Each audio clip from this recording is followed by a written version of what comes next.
My name is Brittany. I went to Tufts University. I studied drama and communications, and I owe $118,000 in student loans. When you started going to college, did you understand loans? It was just explained to us as everybody has student loans, and this is just something you do to get ahead in life. Taking loans out was just part of what everyone had to do, that they weren't going to affect my life. Then I started getting the phone calls that say like, hey, so now that you're out of school, you're going to have to start paying back your student loans, and your minimum amount is astronomical.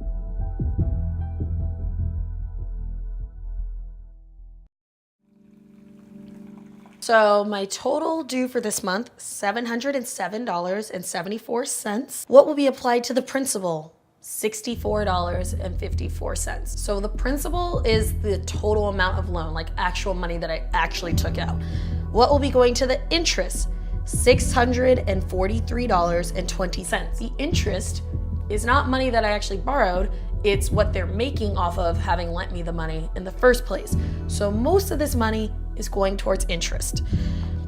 In total interest paid on my loan, it's $48,379.75.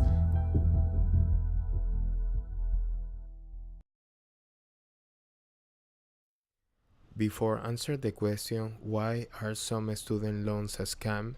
The first thing that I did was finding the definition of what is a student loans. According to wikipedia.org, a student loans is a type of loan designed to help a student pay for post-secondary education and the associated fees such as tuition. Even some of them can help you to cover the book supplies and living expenses. In the United States, there are two types of student loans: federal loans sponsored by the federal government and private student loans, institutional loans provided by schools, banks, and private companies. Often, federal student loans are less expensive than private student loans. Assumptions. Due to the high tuition of the university and college here in US, not everyone can afford a degree using only their savings.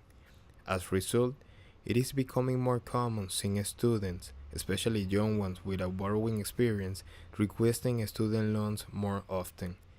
Unlike a person without a university career, it's true that at the end someone with a college degree might have more financial security in his or her life and probably will find a better income job. Nevertheless, should be better get into a student loans debt to be able to study full-time and get a degree in 4 years to then spend around 10 years trying to cover it, instead of being a part-time student with a part-time job getting the same major degree in 6 years with a less or non-student loans debt, getting at the future the same job opportunities with the student debt-free? Purpose. My purpose with this project is trying to inform my classmates about these topics and which student loans they should avoid, because they are a scam. At the same time, demonstrate them the huge economic impact that this type of loans might have in their future after graduate, so that way they can think twice before getting a student loans, analyzing about if it's really necessary to get into a student debt and how much money do they exactly need to borrow to cover their expenses, or what other option can they choose to afford them. Point of view.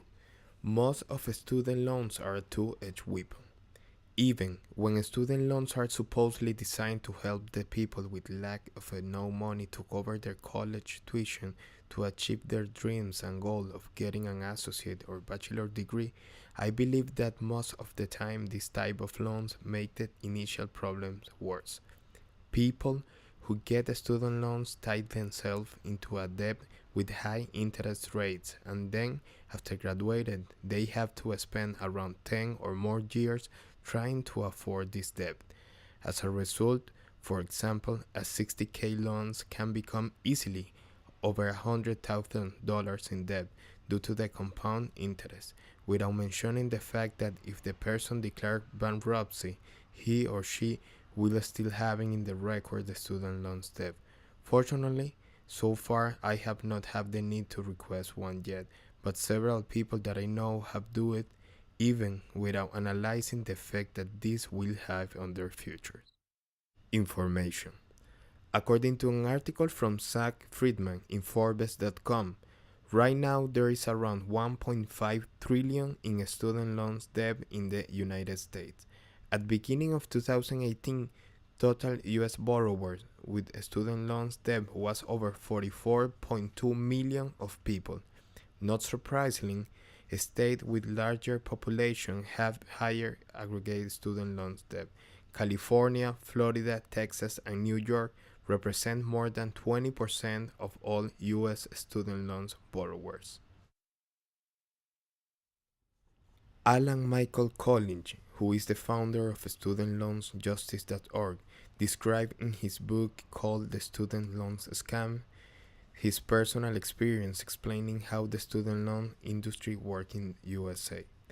As Collins explained, he obtained a loan for $38,000 in 1998, and after a private lender company owned his debt, the final balance with the interest and penalties in 2005 became $103,000.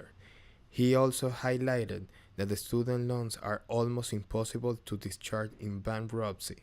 In addition, college loans borrowers have very few protection against abusive debt collection practice. Finally, Alan advised for borrowers that always better first using federal loans than private loans. Then, I found in the BC Student Database an article which name is Student Loans Scam, Why Are Today's Poor Subsidizing Tomorrow Rich by Veronica de Rouge. As the article indicates, the interest rate for the main federal student loans program was set to the double on July 1, 2012 from 3.4% to 6.8%. Also, federal student aids are the main factor behind the higher education costs. However, this article also explains the other ways that we can use to help us pay for college education, such as attending to a cheaper state school, getting a part-time job, or taking time off before school to earn some money and avoid getting into debt with the student loans. Implications and consequences. If you borrow a student loans, you may be one of those feeling trapped by a student loans debt, but be careful if you are looking for a student loans debt relief. According to BBB announcement, predatory companies are targeting consumers who are seeking federal loans forgiveness. Consumers, typically college students or graduates, who respond to online advertisement are immediately contacted by companies that offer fake debt relief services. The following are some tips by BBB to avoid student loans scam. First, never pay upfront. Legitimately, lenders typically charge for service when the service is complete. Know your option. If you are having trouble paying your student loans, contact your lender directly. Remember that loan delayed or late payment may result in payer higher total loan costs over a longer period of time. The federal government offers payment assistance programs. Never give a third-party power of attorney. Do not sign anything giving a company the power to negotiate in your behalf. A scam company can use this to take control over your loans. Finally, if it seems too good to be true, this is a red flag. Any company guaranteeing service that quickly erases student loans debt is not being truthful.